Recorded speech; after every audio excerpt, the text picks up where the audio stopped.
Salut à tous, je suis Jayom et je suis ravi de vous accueillir dans cette nouvelle vidéo de Apprendre l'énergétique, l'émission de ceux qui aiment apprendre l'énergétique en conscience. Aujourd'hui, je vais vous parler de la pleine lune de manière générale, non pas reliée par exemple au Vésac, comme une de mes dernières vidéos, mais de manière générale, au quotidien, du moins chaque mois, comment la pleine lune peut nous aider, nous apporter une énergie de soutien dans certaines actions. Quel est justement, elle, son mode d'action au niveau subtil et comment bien se préparer, comment bien l'utiliser afin d'être de mieux en mieux.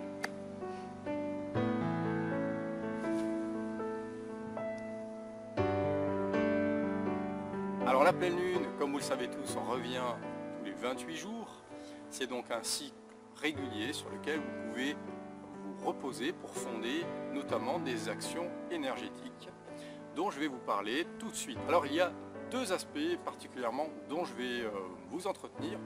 Le premier, c'est l'aspect personnel, individuel, comment elle agit sur nous, qu'est-ce qu'elle peut nous permettre de réaliser. Et le deuxième, c'est pour nettoyer, purifier des objets, des cristaux, des pierres. Voilà, un aspect qui est très important si vous avancez un petit peu dans l'énergétique, dans la conscience. Vous pouvez avoir besoin des minéraux pour vous soutenir et donc vous verrez comment on peut, grâce à la pleine lune, agir sur eux. Alors à chaque pleine lune, l'énergie de celle-ci agit sur l'ensemble du vivant, l'ensemble de la nature, tout ce qui est en fait exposé à ses rayons, à son influence. On ne peut pas dire vraiment qu'il y a des rayons, mais plutôt une lumière qui se dégage de la lune quand elle est pleine. Et elle est en même temps une énergie, une force, une puissance, une attraction qui va jouer non seulement sur l'eau, donc sur les marées bien sûr, sur toute l'eau de la terre en fait, en la tirant, en la faisant tout simplement grossir, gonfler en quelque sorte. Et elle va donc aussi agir sur les êtres vivants et sur nous en faisant ressortir, gonfler nos émotions, nos peurs, tout ce qui est à l'intérieur de nous, qui est lové, qui est donc caché en nous, qui est souvent incrusté dans l'ombre de notre être, en attirant à la surface, en faisant remonter à la conscience les émotions notamment, comme les peurs, les angoisses, les tristesses profondes, toutes les émotions qu'on a pu cacher, des émotions assez fortes. Vous voyez en fait l'eau qui est reliée donc aux émotions et qui va donc, par l'action de la pleine lune, être mis en lumière, va donc émerger à notre conscience afin de pouvoir être solutionné, libéré, si évidemment on fait le travail. Alors ça travaille aussi beaucoup sur notre inconscient, notre subconscient, tout l'inconscient collectif, tout ce qui est en fait dans l'ombre de l'être, dans l'ombre de l'être humain, et donc qui, par la pleine lune, va se retrouver en émergence, soit de manière un peu inconsciente, donc ça va nous déranger, on va sentir des choses, on va peut-être être dans une émotion complètement différente de ce qu'on est en dehors de la pleine lune, notre période du mois. Et donc cette émergence nous permet, nous donne l'occasion de pouvoir magnifiquement nous libérer de toutes ces choses qui sont évidemment problématiques.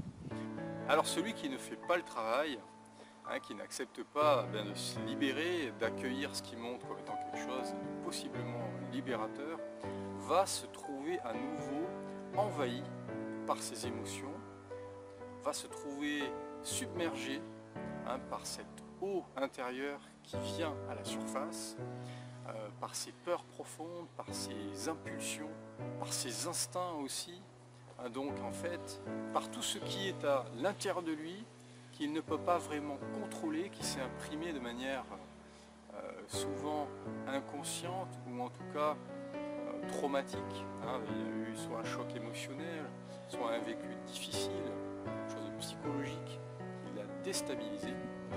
Et donc, bien, quand tout cela remonte, tout cela émerge grâce à l'énergie de la pleine lune, il va s'agir d'accueillir, d'observer, de reconnaître déjà ce qui remonte, ses blessures, ses émotions, ses souffrances, ses pulsions, et de faire un travail conscient dessus afin tout simplement de les transformer.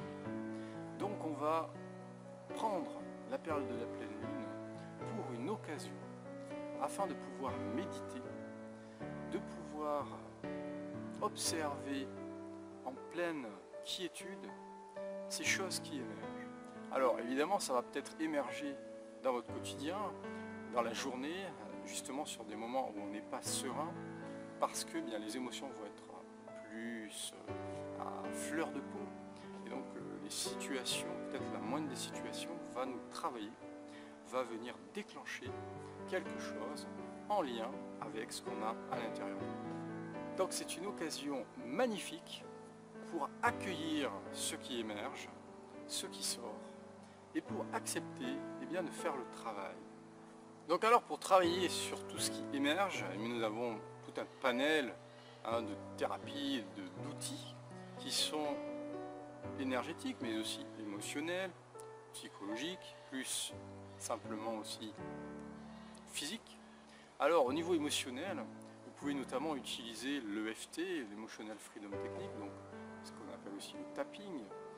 Donc cette pleine lune va être une occasion magnifique pour pouvoir libérer des choses qui se sont parfois inscrites en nous il y a fort longtemps et qui demandent à être mises en lumière et libérées, puisqu'en fait tout ce qui s'est inscrit profondément et qui émerge de manière difficile, c'est un nœud qui demande à être tout simplement défait pour remettre l'énergie en circulation et ainsi faire qu'on se sente beaucoup mieux. Donc mon invitation, c'est de prendre du temps pour toi pendant la pleine lune, pour méditer, pour t'intérioriser.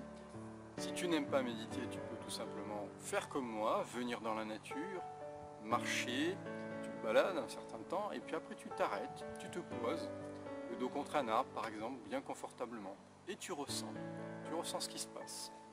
Et en fonction de ce qui se sera passé aussi dans ta journée, dans ta semaine, tu peux travailler précisément sur un point qui t'a posé problème, une émotion qui est remontée, quelque chose qui t'a envahi soudainement, un spleen, une angoisse, une peur, une tristesse, une émotion particulière, un sentiment plus profond peut-être, tu vois, d'abandon, de rejet, de colère, de trahison, etc. Toutes les blessures qui peuvent être à l'intérieur de nous, il est bon, quand c'est la pleine lune, de les observer et de les amener à un état de libération.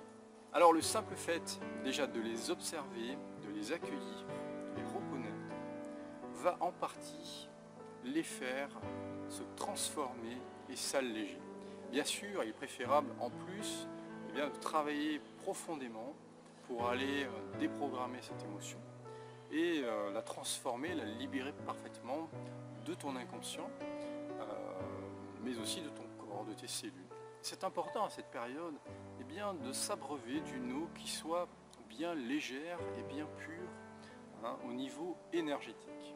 Puisqu'en fait, justement, on travaille sur l'eau, sur les émotions, grâce à la pleine lune, on va mettre en nous une eau qui peut avoir une meilleure énergie et surtout une information de libération. Donc, comment on travaille l'eau?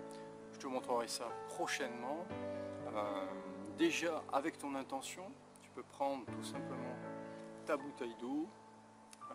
Tu vois, celle-là, j'y ai mis des petites fleurs de la nature. C'est le printemps, alors on a plein de petites fleurs, plein de fleurs autour de nous.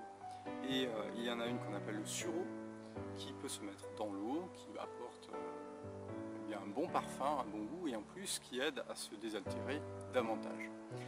Et donc cette eau, tu peux tout simplement, avec l'intention, la mettre entre tes mains sur ton cœur et demander à ce que cette eau t'aide à libérer ces émotions, ces blessures, ces traumatismes, etc. qui peuvent remonter durant cette période de la pleine lune. Voilà. Et donc, une fois que cette eau, tu fais ça quelques minutes, une fois que cette eau est énergétisée, a reçu ton intention, eh bien, tu vas pouvoir l'absorber tranquillement, petit à petit, tout au long de la journée, et aider le processus de libération.